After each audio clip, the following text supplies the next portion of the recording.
श्री शिवाय नमस्तुभ्याम। हर हर महादेव। कैसे हैं आप सब? देखिए, आज का ये वीडियो बहुत ही ज्यादा खास होने वाला है। हम सभी जानते हैं कि अभी कार्तिक मास का पवित्र महीना चल रहा है और दीपावली और धनतेरस से पहले आने वाला ये पुष्य नक्षत्र बहुत ही ज्यादा खास हो जाता है। तो कल 24 अक्टूबर को पुष्य नक्षत्र है और ये पुष्य नक्षत्र इसलिए खास है क्योंकि ये पुष्य नक्षत्र आया है गुरुवार के दिन। और गुरुवार के दिन चुपचाप हल्दी के आपको 5 स्वास्तिक आपको बनाना है और देवी माता प्रसन्न हो जाएगी। बहुत प्यारा सा उपाय है, धन धान्य के खाली भंडार भर जाते हैं अगर आप ये उपाय करते हैं तो आज की इस वीडियो में हम 3 महा उपाय के बारे में बात करेंगे। एक उपाय होगा 5 स्वास्तिक आपको घर पर कहां पर बनाना है, वो भी हल्दी के, ठीक है। दूसरा जो उपाय होगा वो दीपदान का। देखो, कार्तिक मास का पवित्र महीना चल रहा है और पुष्य नक्षत्र है, तो 3 जगह आपको दीपदान करना है। कहां कहां पर करना है वो भी इस वीडियो में बताएंगे। और तीसरा जो महा उपाय होने वाला है वो आपके घर के यंत्रों को रिचार्ज करने के लिए महा उपाय होने वाला है। तो तीनों बहुत ही प्यारे से उपाय होंगे, एक एक करते हुए हम उपायों को समझेंगे। देखिए, हम सभी जानते हैं कि पुष्य नक्षत्र 24 तारीख को है, ठीक है। दीपावली से पहले आने वाला यह पुष्य नक्षत्र बहुत ज्यादा खास होता है। देखो, वैसे तो साल में जितने पुष्य नक्षत्र होते हैं वो सभी खास होते हैं, लेकिन ये दीपावली से पहले आने वाला पुष्य नक्षत्र बहुत ही ज्यादा खास होता है।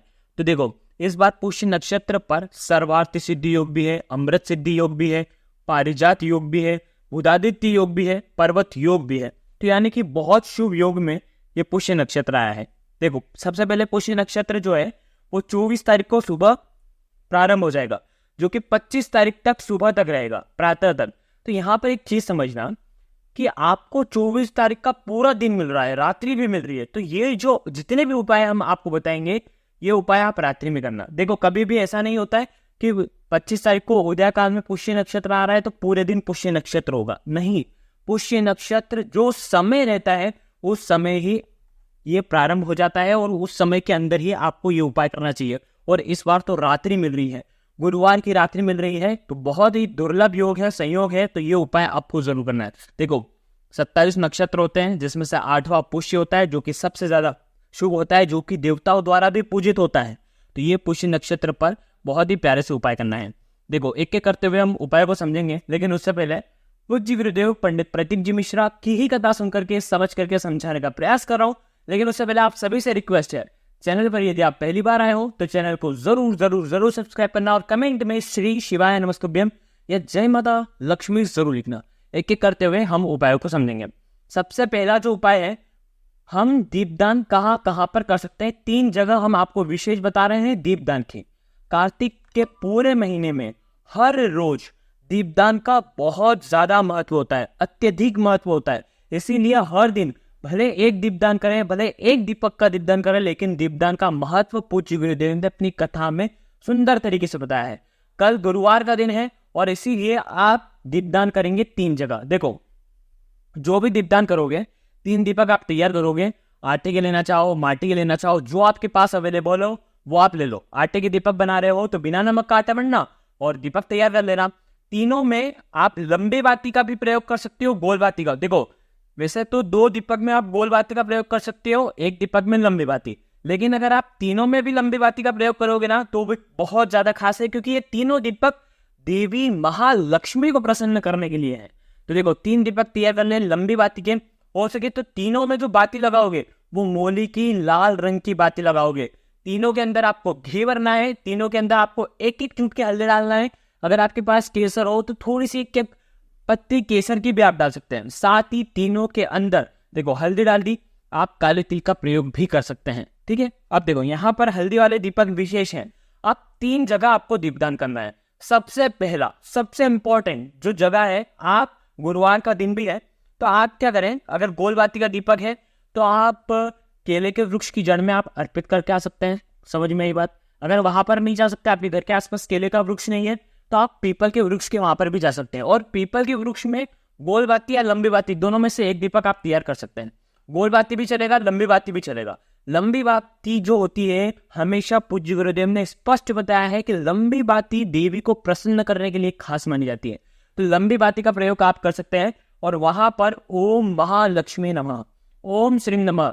लंबी बाती यानी कि धन की वृद्धि होती है, लंबी बाती यानी कि देवी को प्रसन्न करने के लिए होता है। तो आप लंबी बाती का दीपक वहां पर लगा के आए, ओम श्रीम नमः का 11 बार आप जाप करके आए। पहला दीपक आपने वहां लगा दिया। अब दूसरा दीपक आपको लगाना है आपके घर में जहां कहीं भी तुलसी जी है वहां पर। और यहाँ पर कई लोग बोलेंगे कि गोल बाती का या लंबी बाती का, दोनों में से जो आपके पास अवेलेबल है, दोनों में से कोई सा भी एक लगा सकते हैं। यहाँ पर ओम नमो भगवते वासुदेवाय, ओम महालक्ष्मी नमः। देखो, देवी के नाम का ये दीपक लगा रहे हैं, इसीलिए लंबी बाती का लगाओगे तो शुभ होगा, नहीं तो आप गोल बाती का भी लगा सकते हैं। ठीक है, आ गई आपको बात समझ में। दूसरा दीपक आपको तुलसी जी के वहां पर लगाना है। अब तीसरा दीपक सबसे इंपॉर्टेंट दीपक है। अभी हम जो आपको 5 स्वास्तिक बताएंगे ना, वहां पर आपको ये दीपक लगाना है। सभी स्वास्तिकों की आरती करना है, लेकिन ये लंबी बाती का दीपक होगा। और ये जो दीपक होगा ये आपको आपके घर में जहां कहीं भी देवी महालक्ष्मी की फोटो है आपके यहाँ पर, उनके सामने आपको ये दीपक को प्रगटाना है। समझ में आई बात? ये 3 दीपक का दीपदान आपको विशेष आज के दिन करना है। तो ये हो गया पहला उपाय। ठीक है, अब जो दूसरा उपाय है वो है स्वास्तिक का महा उपाय। 5 जगह आपको स्वास्तिक बनाना है। कहाँ कहाँ पर बनाना है, बहुत ध्यान से, बहुत विस्तार में बताने का प्रयास किया है, बिल्कुल समझना। जो स्वास्तिक होगा ना, इन सभी स्वास्तिकों की जो आरती होगी, आरती आपको करना है, लेकिन वो आरती किससे करोगे, कौन से दीपक से करोगे? जो आपने अंतिम में, जो आपने आपके घर पे देवी महालक्ष्मी की फोटो के सामने लगाया ना, उसी दीपक को उठाना पहले, और 5 स्वास्तिक की आरती करके वापस से घर के मंदिर में आपको ले जा करके रख देना है। अब 5 स्वास्तिक कहाँ कहाँ पर बनाना है समझते हैं एक एक करते हुए।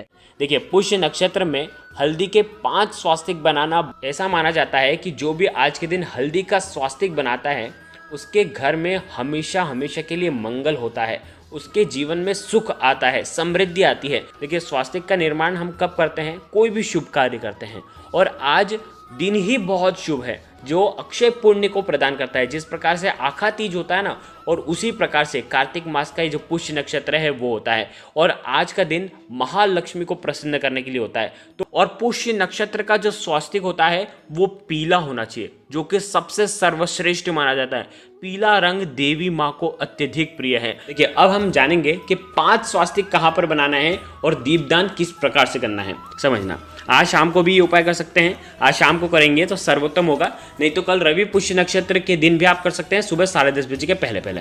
देखो, आपको 5 स्वास्तिक बनाने हैं हल्दी से। हल्दी लेना, हल्दी के अंदर जल मिलाना, और सीधे हाथ की चीठी उंगली के पास वाली जो उंगली है, जिसे हम अनामिका उंगली कहते हैं, उस अनामिका उंगली से आपको स्वास्तिक बनाना है। सबसे पहला जो स्वास्तिक होगा वो आपको आपके घर में जहाँ पर आपका मंदिर है वहाँ पर आपको पहला स्वास्तिक बनाना है, और थोड़े से चावल उन स्वास्तिकों के ऊपर आपको डालना है। जिस प्रकार से हम तिलक लगाते हैं और थोड़ा से चावल तिलक के ऊपर लगाते हैं ना, उसी प्रकार से स्वास्तिक के ऊपर भी आपको थोड़े से चावल लगाना है, चिपका देना है। ठीक है, पहला स्वास्तिक आपने ओम महालक्ष्मी नमः का जाप करते हुए, ओम श्रीम नमः या माता रानी के जो भी मंत्र आपको आते हैं करते हुए आप ये स्वास्तिक बनाएंगे। पहला स्वास्तिक मंदिर में बनाएंगे। दूसरा स्वास्तिक जो है आपके घर के मुख्य द्वार के वहाँ पर बनाएंगे। तीसरा जो स्वास्तिक है आपको बनाना है तुलसी जी के वहाँ पर। तुलसी जी के आसपास कहीं पर भी बना सकते हैं। शनिवार का दिन है, बहुत ज़्यादा शुभ है, ध्यान रखना तुलसी जी को स्पर्श नहीं करना है। गमले के आसपास बना रहे, अगर गमला है, नहीं तो आप तुलसी जी के आसपास जो भी दीवार है वहाँ पर भी आप स्वास्तिक का निर्माण कर सकते हैं। तीसरा स्वास्तिक आपने तुलसी जी के वहाँ पर बना लिया। चौथा जो स्वास्तिक है आपको बनाना है आपके घर के माता अन्नपूर्णा वाले स्थान पर, यानी कि आपके रसोई घर में। और 5वां जो स्थान है वो है आप जहाँ कहीं भी धन रखते हैं वहाँ पर आपको बनाना है। देखो, 5 स्वास्तिक का अलग अलग महत्व है। आपके घर में देविक शक्ति आएगी तो मुख्य द्वार पर आपने स्वास्तिक बनाया। कार्तिक मास का पवित्र महीना चल रहा है, तुलसी जी का पूजन का विशेष महत्व है, इसलिए आपने तुलसी जी के वहाँ पर बनाया। घर के देवी देवता जो हैं वो सक्रिय रहें, घर के जो यंत्र हैं मंत्र हैं वो सक्रिय रहें, ऊर्जावान रहें, इसलिए आपने घर के मंदिर में स्वास्तिक बनाया। घर में धन धान्य की कोई कमी नहीं हो, अन्न धन की कोई कमी नहीं हो, माँ अन्नपूर्णा का साथ हमेशा मिलता रहे, इसलिए आपने रसोई घर में स्वास्तिक बनाया। और 5वां जो स्वास्तिक है आपने धन रखने वाले स्थान पर, जो कि बहुत ही ज़्यादा जो कि है आपके घर में धन संपदा की कभी भी कोई कमी ना हो, महालक्ष्मी के निमित्त, जो कि हमने तिजोरी के वहां पर जहां कहीं भी धन रखते हैं वहां पर बना दिया। इस प्रकार से 5 स्वास्तिक का निर्माण आपको करना है। ये हो गया दूसरा महा उपाय। अब तीसरा विशेष उपाय है कि आपको अर्पित करना है। अब तीसरा विशेष उपाय, घर में जितने भी यंत्र हैं, श्री यंत्र हैं, गोमती चक्र हैं, लक्ष्मी कारक चीज़ें हैं, चांदी के सिक्के हैं, सोने के सिक्के हैं, शंख है, दक्षिणावर्ती शंख है, या घर में कोई भी ऐसा यंत्र है, मंत्र है, तंत्र है, कुछ भी आपके पास ऐसी लक्ष्मी कारक चीज़ें हैं तो सबको निकाल लेना और एक प्लेट के अंदर सबको रख लेना। दूध और हल्दी से उनका अभिषेक करना।